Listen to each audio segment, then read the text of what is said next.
Let's look at stress and time management. First of all, let's take a look at academic stress. Academic stress among college students seems to run unbound at key times during the academic calendar. Times like midterm and finals can cause a tremendous amount of stress.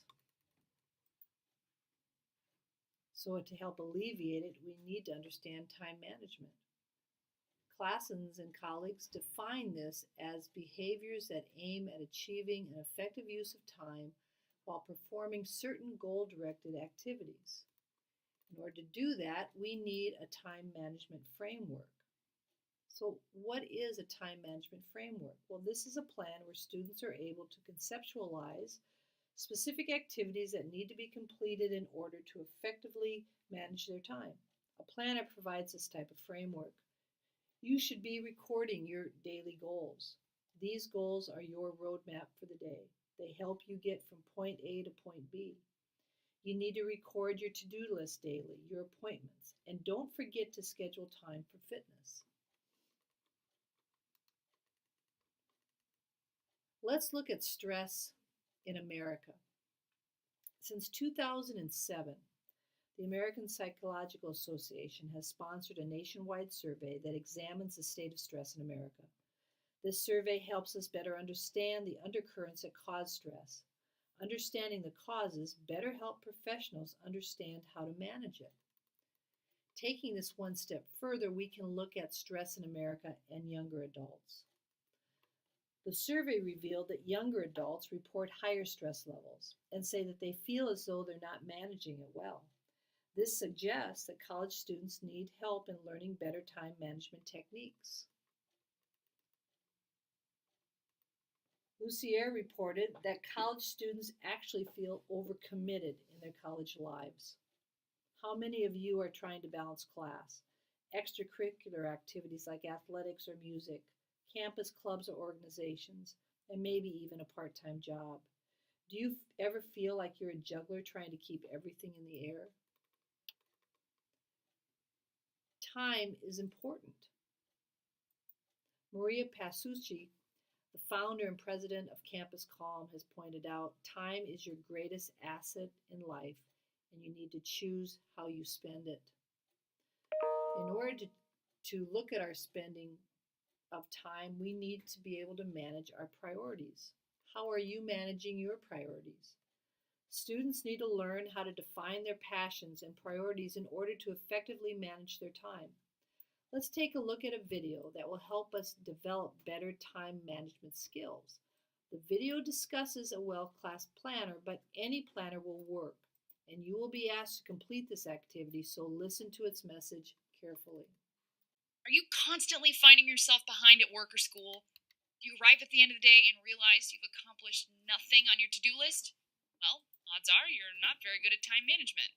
And that is not doing your psychological health any favors. In fact, a study published in Work and Stress found that workers who didn't productively manage their time felt less in control of their lives. Here's the good news: you can get better. Paying attention to how you spend your time will help you manage it more effectively, and we're going to help you learn how to do just that. Today on Wellcast, we're going to get you in control of your day with our RACK method: recording, analyzing, and changing.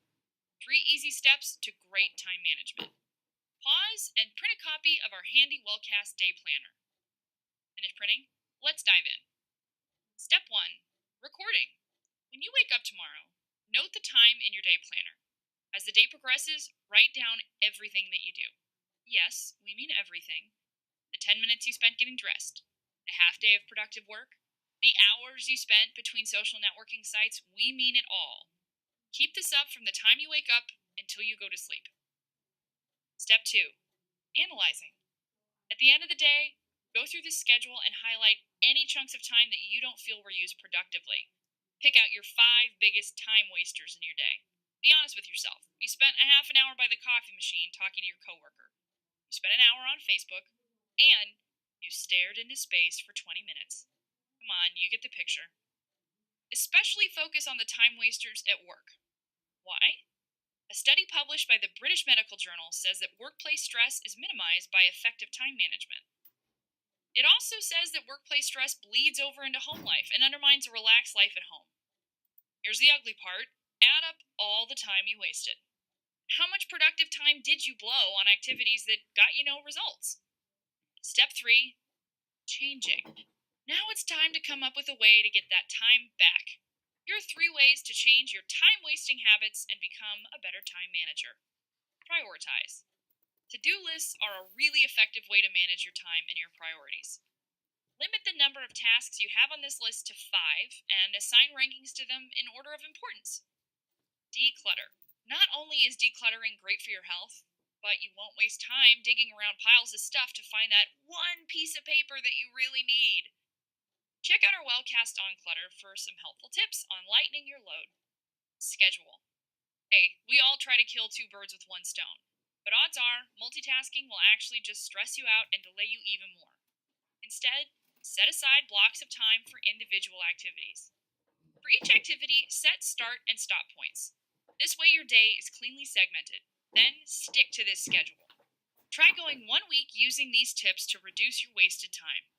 At the end of a week, go figure out where you've improved your time management skills and how much time you've saved. Let's recap. Today you learned how to manage your time better by using our Wellcast RACK method. You recorded, analyzed, and hopefully changed how you use your time. And you did this by learning how to prioritize your most important tasks, declutter your workspace to save you time, and you learned how to build yourself an effective schedule to block out your day. Hey, how did RACK work for you? We want to hear how much time you were wasting and how much you're saving now. What about skipping classes? Pascucci also explains that skipping classes equates into creating more stress. It might be easy to ignore that 7 a.m. alarm and to simply roll over and go back to sleep, but what have you gained? Maybe the best question to ask is, what have you lost? You might have lost the chance to complete the in-class quiz. Maybe the instructor's explanation of those difficult concepts that the textbook just doesn't explain well. Perhaps you lost valuable attendance points that just can't be made up. These and many more elements simply make skipping class a bad idea. On top of these reasons, it also costs you money. Let's take a look at a video to see how these costs might add up. Now, although the statistics generated in this example are a little different from our tuition model, I think you will get the idea. Skipping class, we've all done it. But do you know how expensive that decision is? Well, here are my numbers. Each year I pay $10,000 for my course. That's $5,000 a semester. In that, there are 13 weeks of classes. If I divide that cost by the 13 weeks, I'm paying a grand total of $384 a week. In that, I do 8 hours of lectures and 4 hours of classes, a total of 12 hours.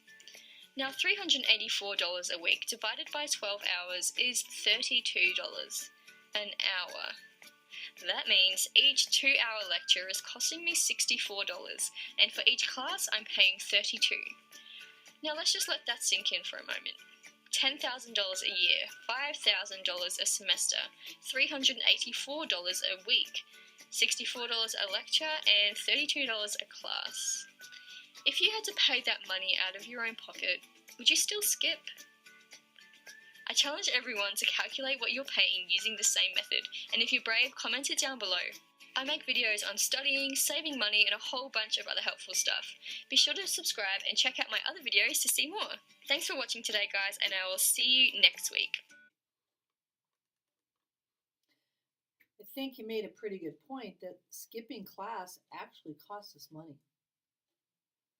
Now, this is an online class, and time management in the online student is extremely important.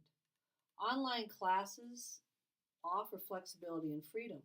However, with flexibility and freedom comes the added pressure of staying on top of all those due dates. Enrolling in an online course requires discipline, commitment, and organization, traits that any successful should possess, but are absolutely necessary in the online environment. So, what are some tips that can help you become a better online student? Well, first, make a plan. The suggestion is to make a study calendar. Your course syllabus or course map should provide you with a list of due dates. Check in daily. We are a mobile society, so there's just no excuse not to check into your courses daily. It is important to remember that most syllabi include a disclaimer that faculty might make changes to the course when indicated. If you don't check in, how will you ever be aware of the changes? Look ahead in your courses. All too often, students look ahead by a day or two. Push your vision out several weeks. Remember that you will have things that come up unplanned. If you're looking ahead, you can accommodate those unplanned events and still keep up with your coursework. And perhaps most importantly, do not remain quiet if you do not understand something. Although you do not have that regular face-to-face contact with your professor, you are not flying solo. The professor is there to assist you, but you have to speak up. It's also very important that we learn how to evaluate our time management skills. The saying here, why put off today what you can do tomorrow? Well, maybe how can we do today what we want to put off until tomorrow is a better way to look at it. So what are some things that we can do to help decrease our need to procrastinate? Well, one, try to break your large tasks into smaller, more manageable chunks. Estimate how long each chunk will take and create a schedule. Remember that you're not a machine. You will need to schedule breaks. Get up and walk around. Do something that will reduce your stress. Make sure that you work during times that you feel most refreshed. If you're not a morning person, then don't plan to complete your major paper during that time. And try studying with a friend. These are all suggestions that will help you do a better job not procrastinating, and it will help you evaluate your skill and develop better skill. Coming up in our next discussion, we will look more closely at the results of the Stress in America survey.